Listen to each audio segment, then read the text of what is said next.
Hello everyone, welcome back to my channel enjoy life with simple tricks. तो मैं आपके लिए लेकर आई हूँ एक और नया ब्लॉग जिसमें डेली रूटीन के साथ साथ हम कुछ क्रिएटिविटी भी करेंगे। तो मेरा डेली रूटीन शुरू हो चुका है। ये फ्रेंड्स पहले दिन की वीडियो है जिसमें मैंने जो सोया चंक्स होते हैं वो लिए हैं। उनको पहले रात को मैंने भिगो दिया था और दूसरे दिन सुबह मैंने बॉईल करके फिर मिक्सी में उनको पीस लिया था। नॉर्मली बच्चे सोयाबीन खाना कम पसंद करते हैं। जो सोयाबीन की बड़ियाँ आती हैं तो उनको आप कैसे इजी तरीके से उन्हें खिला सकते हो।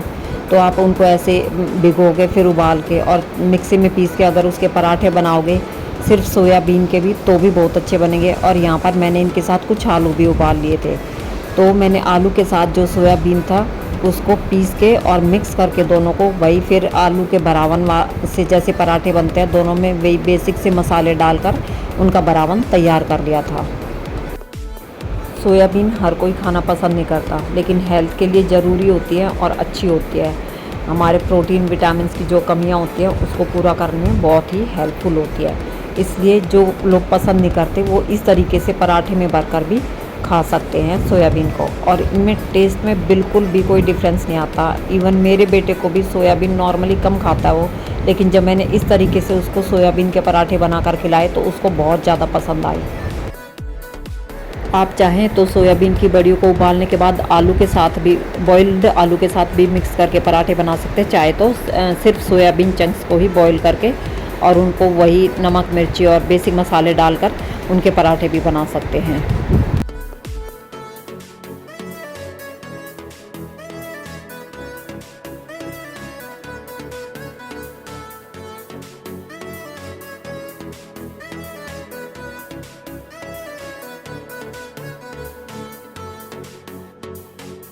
तो फ्रेंड्स बनने लगे हैं मेरे सोयाबीन और आलू मिक्स करके एकदम टेस्टी पराठे। आप भी अपने घर पर ज़रूर खाइएगा। और ये मौसम तो है ही पराठे खाने का, तो अगर आप एक बार ज़रूर ट्राई करिएगा घर पे और फिर कमेंट करके बताइएगा कि आपको पराठे कैसे लगे। तो फ्रेंड्स यहाँ पर मेरे एकदम टेस्टी पराठे सोयाबीन और आलू के मिक्स करके रेडी हैं, साथ में अचार और दही। और ये दूसरे दिन की क्लिप है फ्रेंड्स। यहाँ पे मैंने थोड़ी थोड़ी सब्जियाँ मिक्स की है जिनसे आज मैं मिक्स वेज बनाऊँगी, जिसमें 2 आलू, कुछ भिंडियाँ और 1-2 बैंगन थे और प्याज। यहाँ पर मैं प्याज को बड़े बड़े पीसेस में काटूँगी और टमाटर को भी। इनको मैं छौंक में नहीं डालूँगी, सब्ज़ी के साथ डालूँगी। तो आप आज देखिएगा एक दूसरे स्टाइल से मिक्स वेज कैसे बनाती हूँ मैं।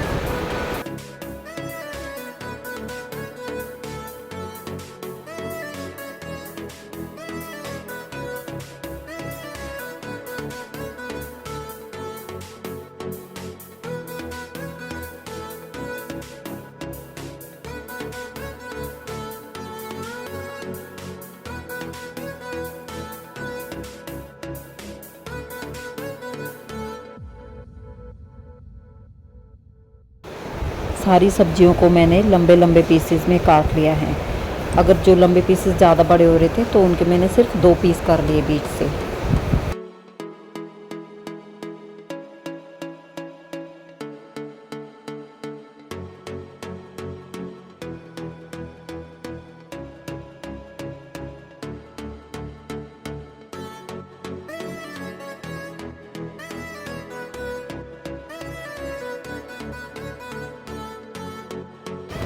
यहाँ पर मैंने वीडियो को थोड़ा फास्ट कर दिया था जिससे आपको जल्दी जल्दी काम होता हुआ नज़र आ रहा होगा।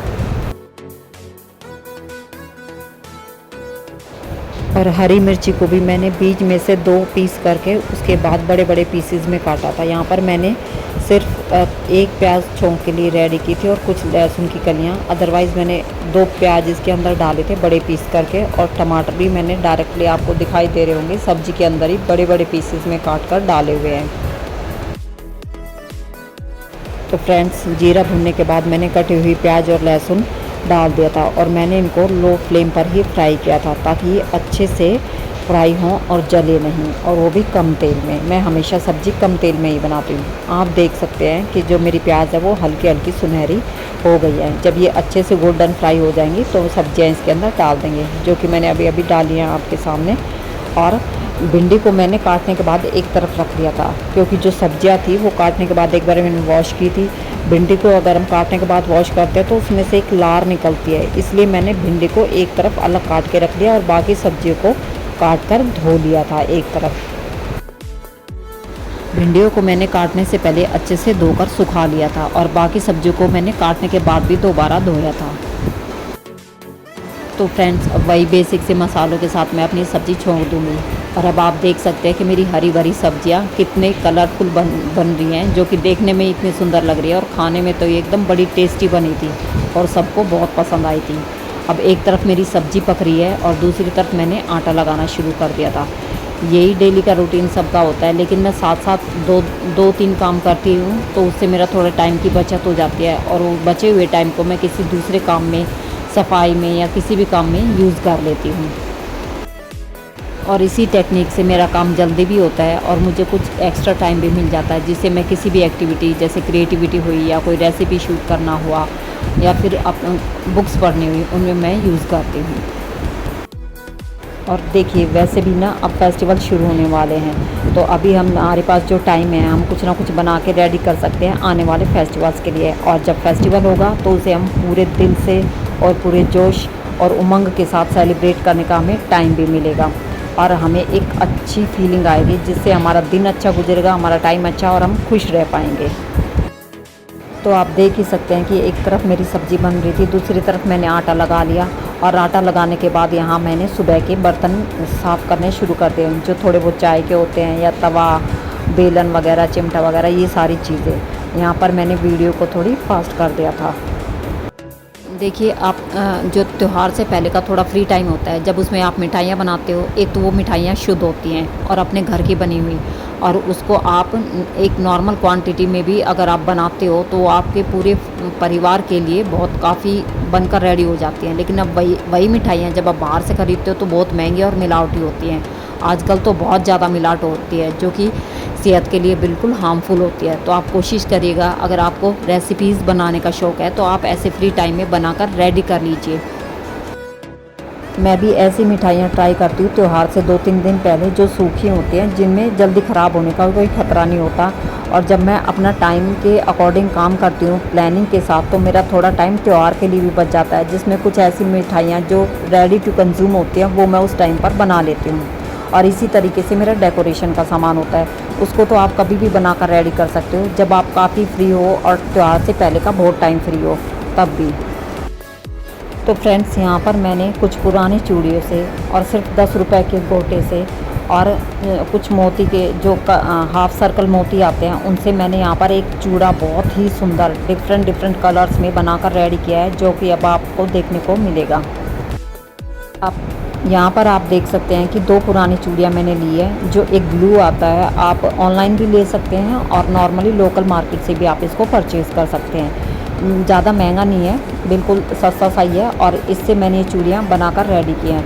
यहाँ पर मैंने पहले मेरी जो पुरानी हो चुकी जो चूड़ियाँ थी उनको ली, उन पे जो थोड़ा बहुत डिज़ाइन बचा हुआ था वो हटा के मैंने उस ग्लू से उनको चिपकाया, फिर उसके ऊपर रिबन रैप किया और रिबन के ऊपर फिर मैंने थोड़ा स्पेस देकर बीच में गोटा रैप किया। और ये कुछ बारीक मोती हैं जो कि हाफ सर्कल हैं और ये ग्लू है। ये बहुत ही ईज़िली मिल जाता है, आप ऑनलाइन भी ख़रीद सकते हो और लोकल मार्केट से भी। इससे ही मैंने चूड़ियाँ चिपकाई थी और इससे ही मैंने अब इनके ऊपर मैं मोती पेस्ट करूँगी। आप देख सकते हैं कि जो गोटे के बीच में येलो कलर का पार्ट दिखाई दे रहा है, वहाँ पर हम अपने मोती पेस्ट करेंगे।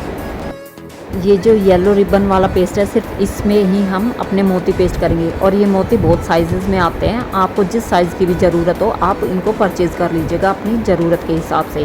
तो फ्रेंड्स, अब ये जो चूड़ा मैंने बनाकर तैयार किया है, आप इसको किसी भी फंक्शन में, त्यौहार पे, एथनिक वियर के साथ कभी भी आप इनको पहन सकते हो और देखने में बहुत सुंदर और कंफर्टेबल होता है और सिर्फ लो कॉस्ट ये बनकर तैयार होता है। आप भी ट्राई कीजिएगा घर पर।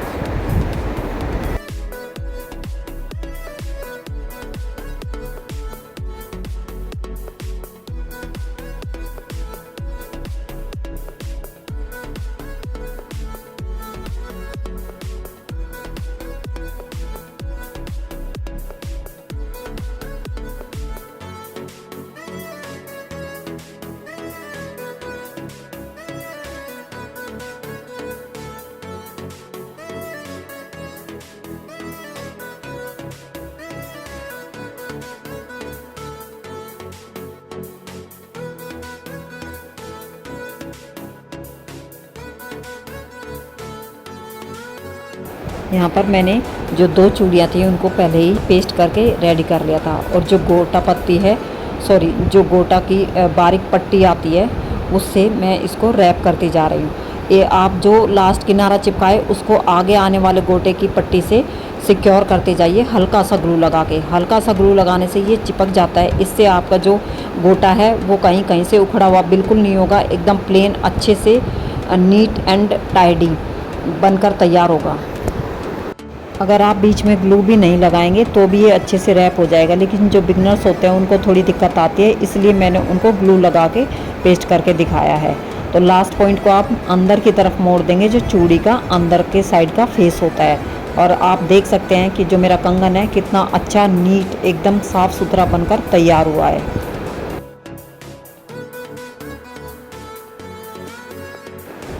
तो ये जो मैंने आपको मोती वाला कंगन दिखाया, इसी तरीके से मैं ये कंगन आपको बनाकर दिखाऊंगी।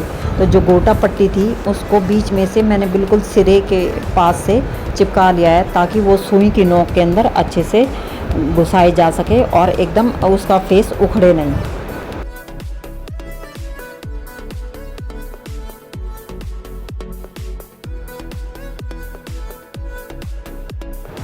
आप देख सकते हो कि जो बड़े बड़े मोती हैं, इन मोतियों का मैंने यूज़ किया है, और इनको आप सिंगल सिंगल पिरो के भी इसके कंगन के ऊपर आप लगा सकते हो। तो यहाँ पर जो गोटे पट्टी का लास्ट वाला सिरा है उसको हम कंगन के ऊपर पेस्ट करके अच्छे से सिक्योर कर देंगे, और उसके बाद फिर हम अपने मोतियों को इसके ऊपर रैप करना शुरू करेंगे।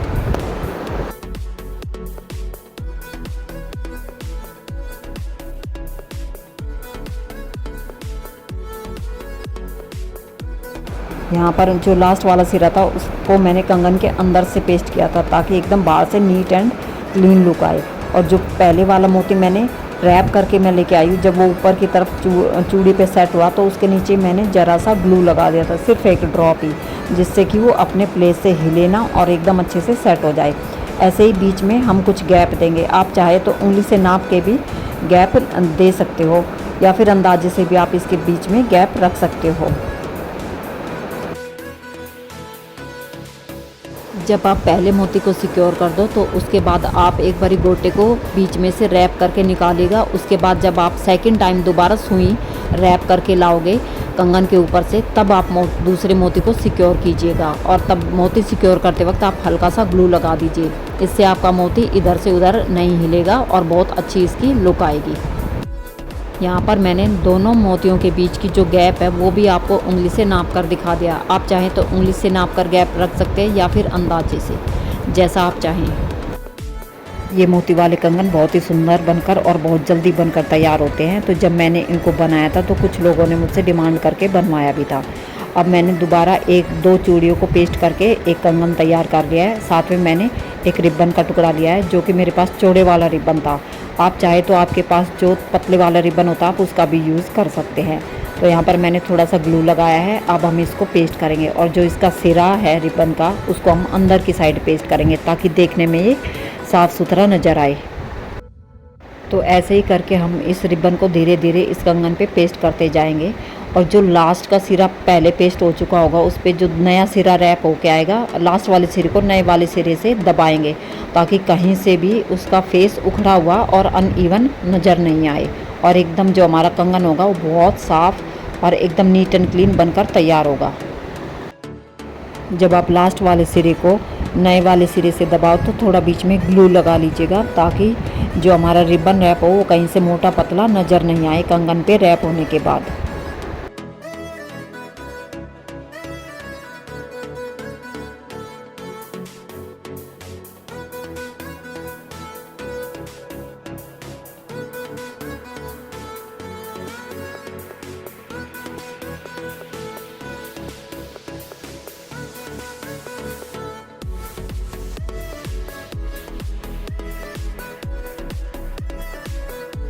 चौड़े वाले रिबन को रैप करने में ये फ़ायदा होता है कि इसके अंदर टाइम कम लगता है, और जो हमारा कंगन है वो जल्दी से बनकर तैयार होता है।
अब जिस कंगन पे हमने रेड कलर का रिबन रैप किया था उसी के ऊपर मैं गोटा रैप कर रही हूँ, थोड़ा थोड़ा स्पेस बीच में देकर।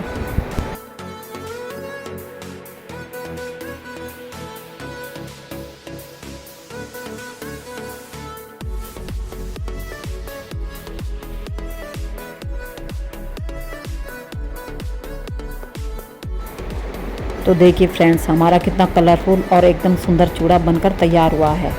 एकदम चमचमाता हुआ चूड़ा, लो ऑफ कॉस्ट। और आप इसको चाहे तो सिर्फ रेड चूड़ियों के साथ मैच करके पहन सकते हो, या सिर्फ सिंगल वाइट मोतियों वाले कड़े पहन सकते हो, या पूरा चूड़ा। ये आप हर ड्रेस के साथ ये चूड़ा मैच कर सकते हो। Thank you friends, please like, share and subscribe my channel. आपको चूड़ा कैसा लगा कमेंट में ज़रूर लिखिएगा।